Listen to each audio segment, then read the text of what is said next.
Good evening. My name is Aidan Benitez, and this is Aaron Gaynard. I want to thank you for the opportunity to speak in front of you today. I will be speaking for the affirmative, and I hope I will be able to convince you of the certainty of my answer. The question is, would it have been better for the Jewish people to have maintained and resided in their own nation during the 1st century AD, or did their being encompassed by the Roman Empire help advance their own civilization? I, of course, will argue that it would have been better for the Jewish people to maintain their nation, and that any improvements the Romans made would eventually also have been made by the Jews themselves.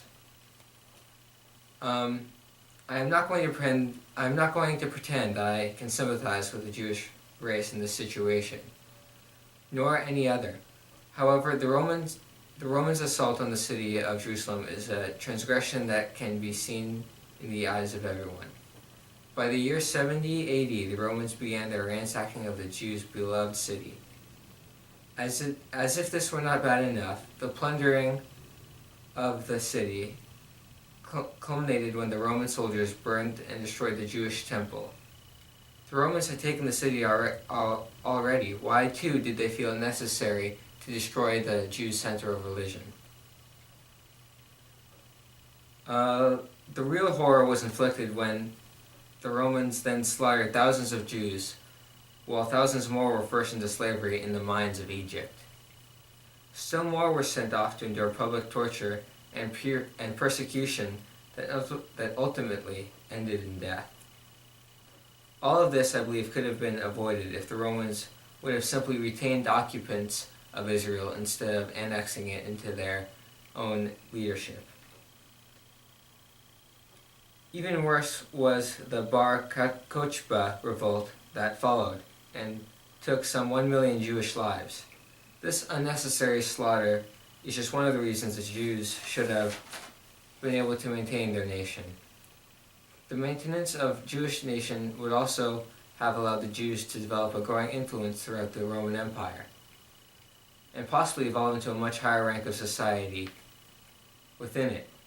Like the Christians of the time accomplished, the Jews would have replaced the Romans' pagan religion with their own, and then began to establish the empire's capital in Jerusalem rather than Constantinople, as Emperor Constantine would later do.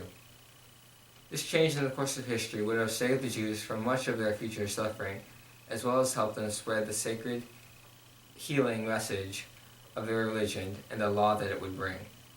Finally, if the Jews had retained their nation, one would not need to doubt whether or not they would be able to advance along with the rest of the world. In fact, the Jewish nation would most likely be the ones to lead the way in every aspect of advancement. The Jewish temple itself was a perfect example of the incredible innovation and intellect within the Jewish culture. In order to enter the temple, a structure a wonder all its own, one had to bathe themselves. This cleansing was necessary before entering the sacred place of worship. To account for all the necessary water, Jews were able to devise a system of aqueducts that would constantly refill and purify the water in the baths. This feat seemed next to impossible to accomplish during the time, but they did it. Another example of the Jews' capability can simply be seen today, when one looks at all the Jewish stereotypes that stress the Jews' connection with high class, jobs, money, and success. Therefore, it is obvious that the preservation of the Jewish state would have been far more beneficial for the Jews than if the Romans had taken over.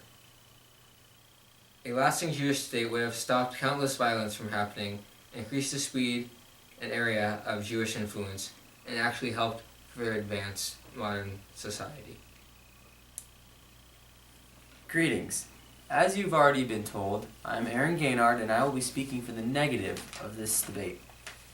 Now, I'm also very pleased to be given this opportunity to speak about the Jewish homeland and about the Roman Empire. Now, I believe that the benefits of the Roman Empire occupation of the Israeli state outweighed the detriments because it changed the Jewish faith for the better. The Jewish people were, and still are, a very strong people rich with culture and religion. All throughout history, the Jewish people have done nothing but gotten stronger and more steadfast in their faith.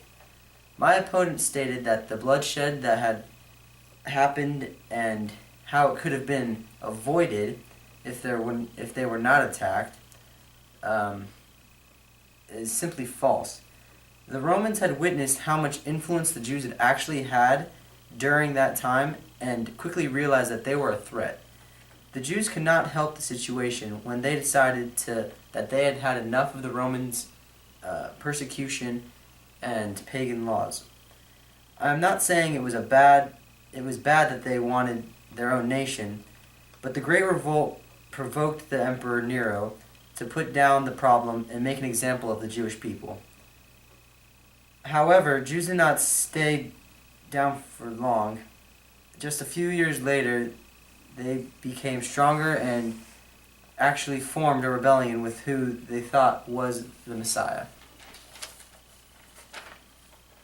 This was after the destruction of the second temple in Jerusalem, correct? Yes, of course it is. Now, at this time, the one that they really trusted was their leader, Bar Kokhba. He led the Jews against the empire in an event that would later be called the Bar Kokhba Rebellion. Bar Kokhba was successful in this rebellion and even defeated one entire legion of Roman troops. By this time, it was Emperor Vespasian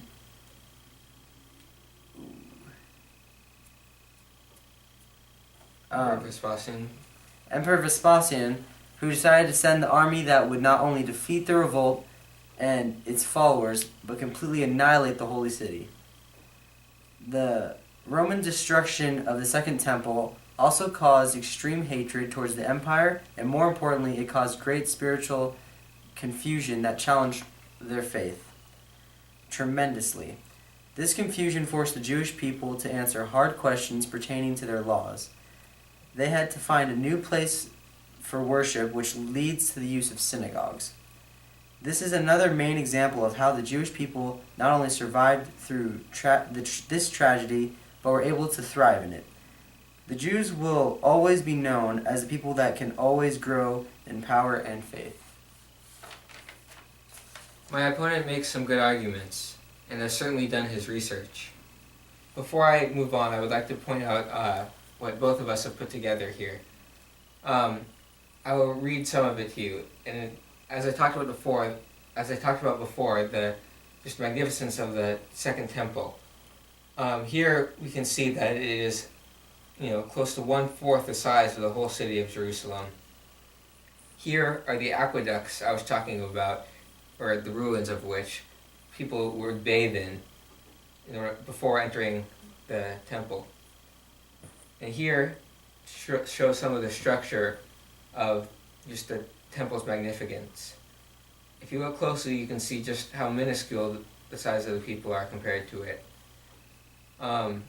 It was known as what we have become to call a monolithical structure, and it is said that each cornerstone was said to have weighed 100 tons. The front of Solomon's temple up here was said to be so bright that it could be seen as a beacon from the Mediterranean. Here displays the brutal destruction of Jerusalem in light of the Great Revolt. Here is a general that carried out this gruesome destruction, and his father who ordered it. He, General Titus at the time, would eventually become Emperor Titus.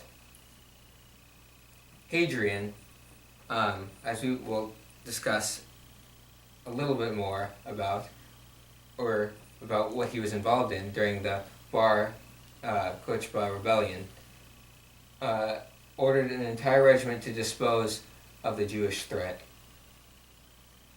And here just simply displays the expanse of the Roman Empire at the time and Jerusalem, and Nazareth too, an area over here. Back to the argument. I also do not doubt for a moment that the Jews are a strong and resilient people, which my opponent may question. However, my adversary argues that both the Jews and the Romans had equal parts in the Great Revolt. This is simply not true. While the Jews did revolt against the Romans, most of the deadly revolts and ultimate confusion that he talked about was the result of civil unrest within the city of Jerusalem. The civil unrest was caused by the Roman siege and starvation of the city. Under this harsh pressure for survival, and an overwhelming feeling of impending doom, it is no wonder that some Jews and religious groups turned upon each other. My challenger then tries to make his point of Jewish triumph resulting from Roman destruction by referring to the Bar Kokhba rebellion. This I have found to be a weak argument, for while Simon Bar Kokhba, as he is truly known, does succeed in defeating a single Roman legion, he is quickly defeated afterwards by Hadrian himself, or the army that he sent. Nor can my opponent argue that this Roman victory strengthened the Jews spiritually, for Bar Kokhba turned out to be a false messiah. At last, sadly though, I can find no rebuttal for my opponent's last point. I agree with him that the Jews were indeed strengthened in their faith against otherworldly practices by the institution of worship within synagogues. Being a Christian, I relate this to the Protestant Reformation and Luther's stress upon having a more personal relationship with God, rather than pertaining to rituals and a relationship within the church.